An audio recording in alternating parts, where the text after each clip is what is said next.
cili nga ne, të zgjohemi në mëngjes, apo ti pushë makinat me karburant, e ndjej.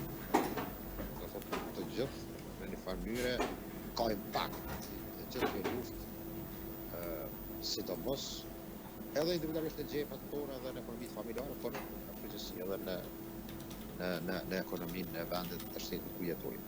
Do thotë kjo më vetëm është evidente. Në kushtica e Hormuzit është një, të them, arteria kryesore cila nga këtu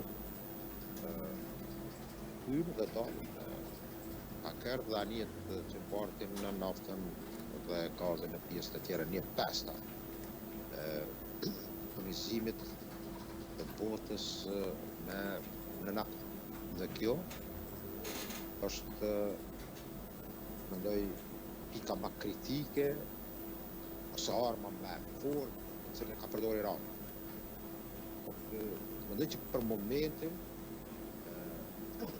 në aspektin ushtarak, sistemi dhe kapacitetet të raketave ballistike, ili mund të them para si dy elementet të cilat Irani ka në duart, është kushtica e Hormuzit dhe sistemi raketor, raketet ballistike të Iranit.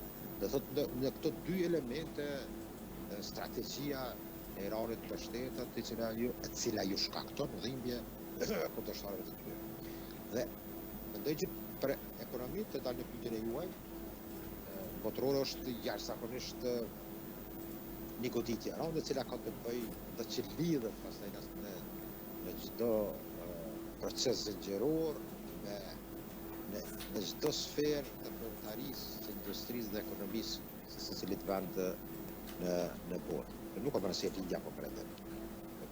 Sisht kjo godet sidomos aleatin e heshtur të Iranit, që de facto është i heshtur, por është i plikuar, sidomos në elektronik, që ndihmon Iranin në 80% të furnizimit merr nga dhe rrjedh nga kjo kushticë,